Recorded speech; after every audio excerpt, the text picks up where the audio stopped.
Good morning, students. This is the class of chemistry for standard 9th. आज हम लोग वैसे टॉपिक पे डिस्कस करेंगे जो हमारे डे टू डे लाइफ में वो फिनोमेनन जनरली होते हैं, यानी the topic of today is related with our day-to-day life or daily life. Generally हम लोग अपने सराउंडिंग्स में कुछ सर्टेन स्मेल को कभी कभी फील करते हैं। एक सिंपल सा एग्जांपल अगर लिया जाए, इंसेंस स्टिक यानी अगरबत्ती, जब हम किसी रूम के किसी कॉर्नर में उसको लीट अप करते हैं यानी बर्न करते हैं, after some time we get its a smell from the every corner of that room.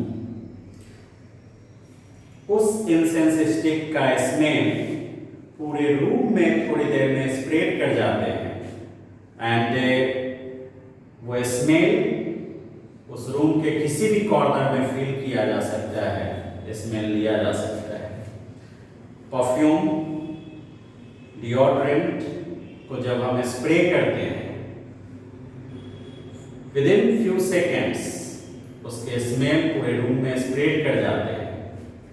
तो ये किसी पार्टिकुलर स्मेल का एक स्पेस में, सराउंडिंग्स में स्प्रेड करना is the process, is the way, that is diffusion. Term आया diffusion, and today we have a topic diffusion for discussion. आज हम लोगों के पास डिस्कशन के लिए टॉपिक है diffusion. This topic is related to the chapter 2 of chemistry for standard 9th. Diffusion in fact is the phenomenon, is the process in which the spreading or intermixing of a substance into another substance. ये process, ये method एक spreading and intermixing है।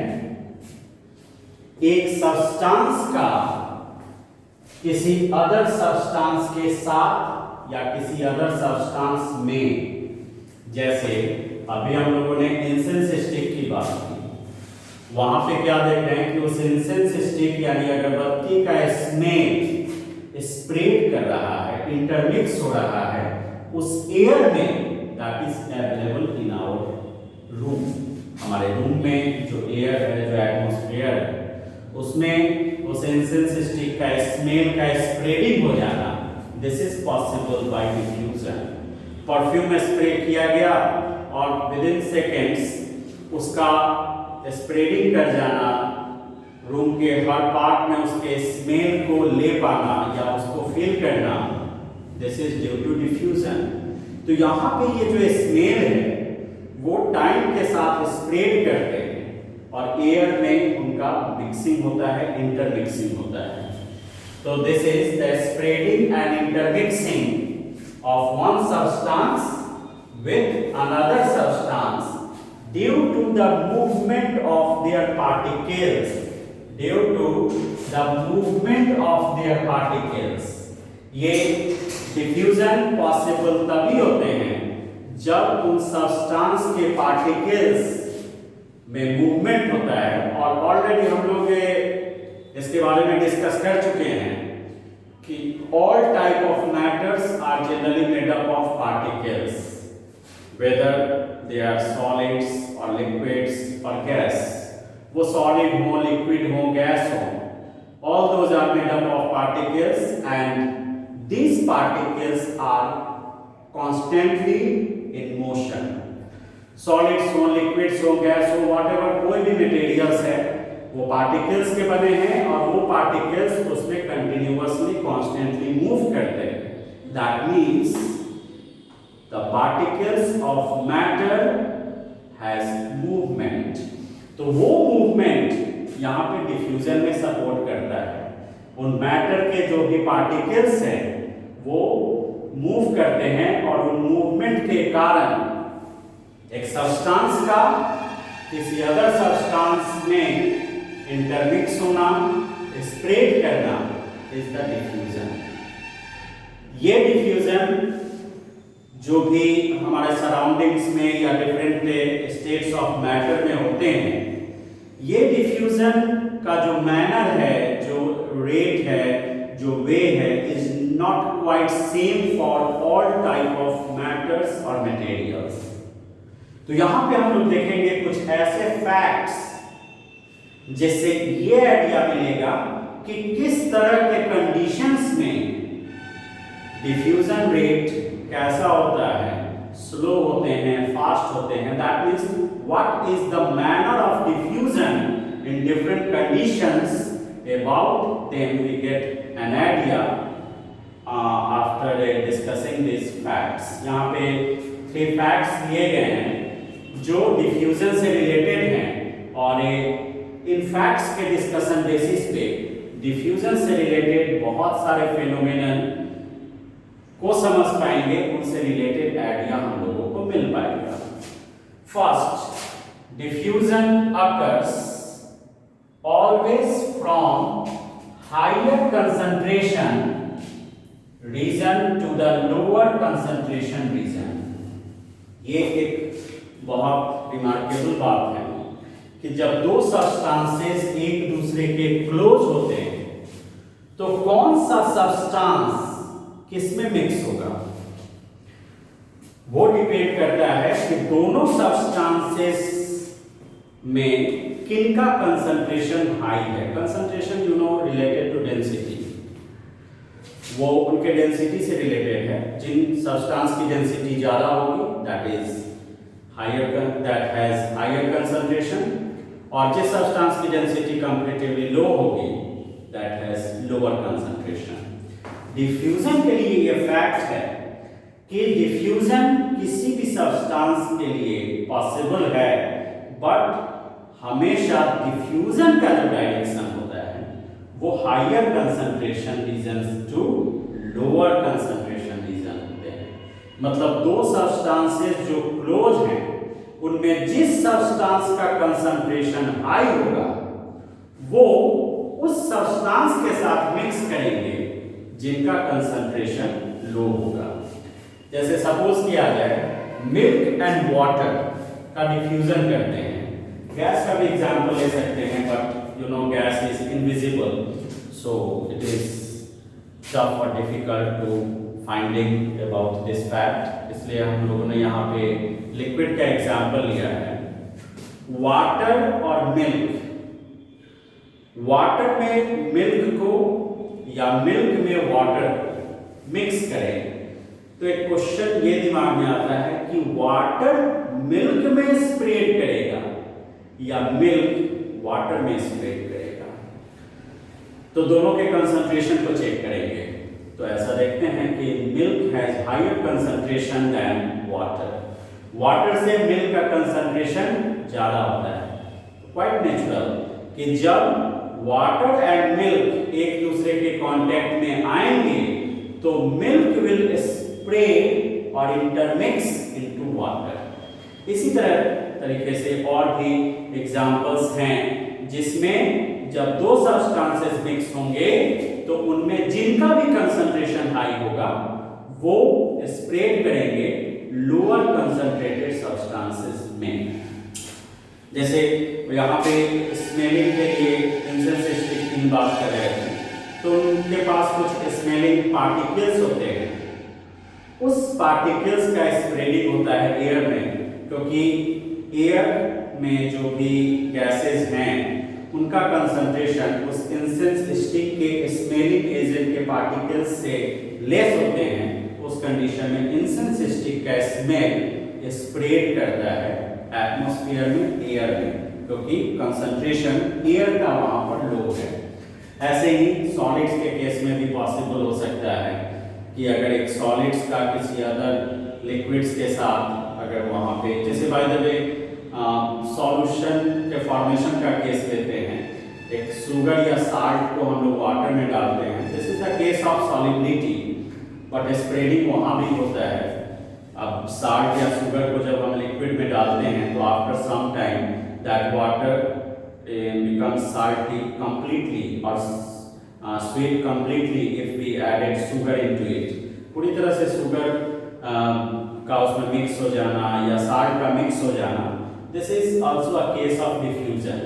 तो वहाँ पे क्या है कि सॉलिड्स है, जाहिर सी बात है उसकी डेंसिटी ज़्यादा होती है, उनका स्प्रेडिंग होगा लिक्विड में। तो ultimately we can say that always the diffusion direction is from higher concentration region to the lower concentration region।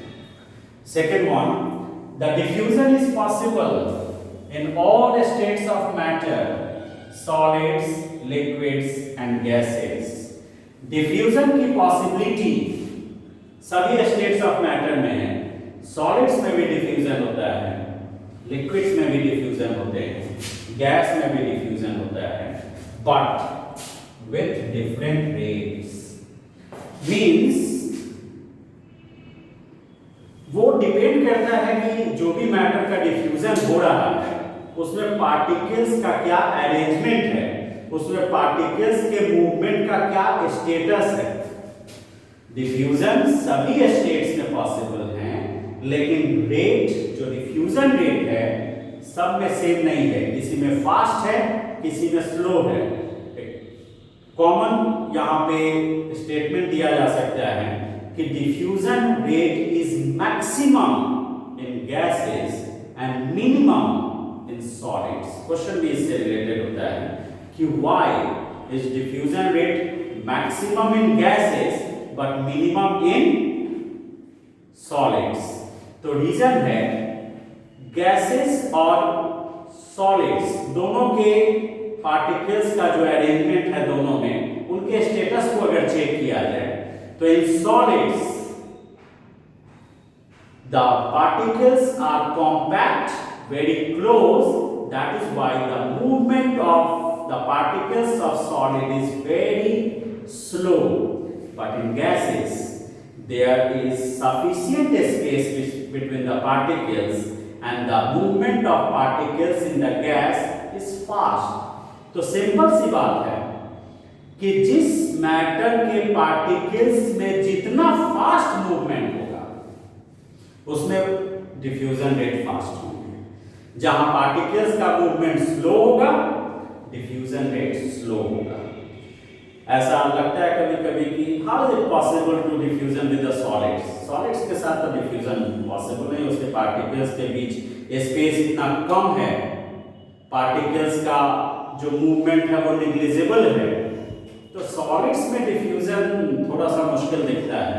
तो यस मुश्किल है, स्लो है, बट इम्पॉसिबल नहीं है।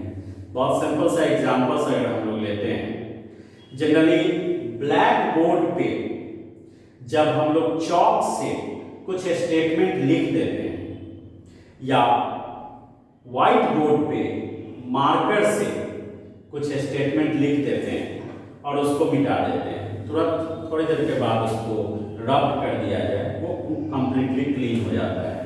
आजकल जो नया मार्कर आया है जो इजी वाइप होता है वो नहीं, जनरली जो इंक बेस्ड मार्कर हैं उनके साथ अगर लिया जाए तो हम देखते हैं कि लिखने के जस्ट बाद उसको रब कर दिया जाए वो बोर्ड क्लीन हो जाता है। ब्लैक बोर्ड के साथ भी ऐसा होता है। लेकिन अगर हम लोगों ने कोई स्टेटमेंट ब्लैक बोर्ड पे लिख दिया और उसको 10 दिन 15 दिन 20 दिन 25 दिन तक छोड़ दिया, देन आफ्टर उसको रब करते हैं तो लिखे हुए चीज का मार्क रह जाता है। क्यों हुआ ऐसा?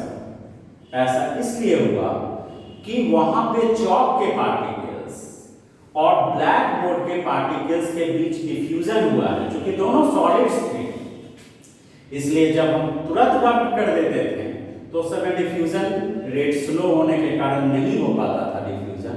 लेकिन जब उसको हमने 20 दिन 25 दिन महीनों छोड़ दिया तो वो स्लो रेट के साथ चॉक के पार्टिकल्स और ब्लैक बोर्ड के पार्टिकल्स के बीच डिफ्यूजन हुआ एंड देन आफ्टर जब हमने उसको रब किया तो वो पूरी तरह से क्लीन नहीं हुआ।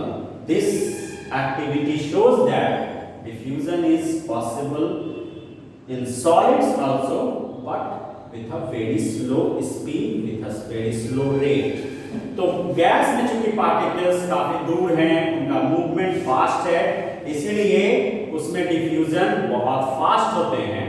But in solids the particles are compact, there is very less movement, that is why the diffusion rate is minimum in solids. Liquids में डिफ्यूजन रेट सॉलिड्स के कंपैरिजन में फास्ट और गैस के कंपैरिजन में slow होते हैं।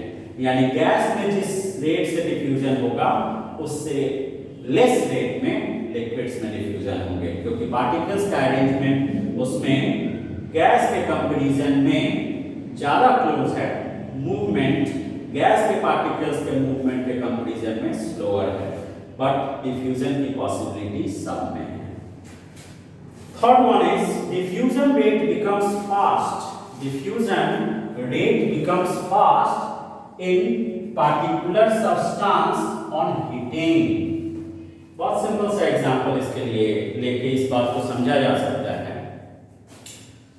Generally जब हम लोग कुछ फूड आइटम को कुक करते हैं अपने किचन में, तो उसका स्मेल दूसरे रूम तक, आस पड़ोस तक भी जाता है। बहुत कॉमन एग्जांपल लेते हैं, if there is a frying of fish in a kitchen, kitchen में फिश को फ्राई किया जा रहा है, उसका स्मेल हमारे घरों के दूसरे रूम तक ही नहीं बल्कि आस पड़ोस में भी पता चल जाता है कि फलना बाबू के यहाँ फिश फ्राई हो रहा है। तो जिस समय हम कुक कर रहे होते हैं, फिश को फ्राई कर रहे होते हैं, उसका स्मेल दूर दूर तक जा रहा है। लेकिन जब वही फिश बन के तैयार हो जाता है, उसको किसी यूटेंसिल्स में डाल के छोड़ दिया जाता है, धीरे धीरे जब वो ठंडा हो जाता है, तब उसका स्मेल तभी हमें मिल पाता है जब हम अपने नाक को, अपने नोज को फिश के काफी क्लोज ले जाते हैं।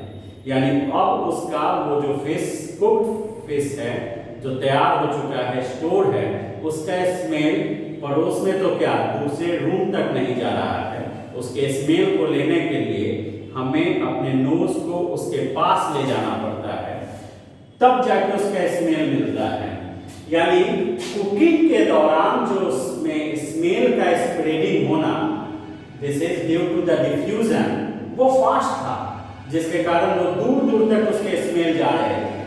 तो it means during heating, during cooking, वो फिश, वो फूड हीट हो रहा था, इसलिए उसका डिफ्यूजन फास्ट था। लेकिन जब फूड कुक होकर तैयार हो गया, कोई हीट सप्लाई नहीं हो रहा है, उस कंडीशन में डिफ्यूजन रेट बहुत स्लो हो गया, जिसके कारण उस फूड का स्मेल दूर दूर तक नहीं जा रहा है। ये एक्टिविटी शो करता है कि actually the diffusion rate becomes fast in case of heating that substance। ऐसा क्वेश्चन भी पूछा जाता है कि why do we get the smell of cooking food from a considerable distance? तो this is due to that fact। इसके लिए answer दे सकते हैं कि on cooking the food item is heated and due to the heat the particles start to move very fast, that is why the diffusion rate is fast in that situation। But when the cooked food remains cool, the particles movement becomes slower and the diffusion rate will gradually decrease। तो ये 3 facts हैं जो diffusion से related हैं, और इन 3 facts के basis पर just we get an idea about what will happen in case of diffusion in different circumstances, in different conditions। ये था हम लोगों के आज का ये topic, and I hope so clearly आप लोगों को समझ में आया होगा। That's all, thank you.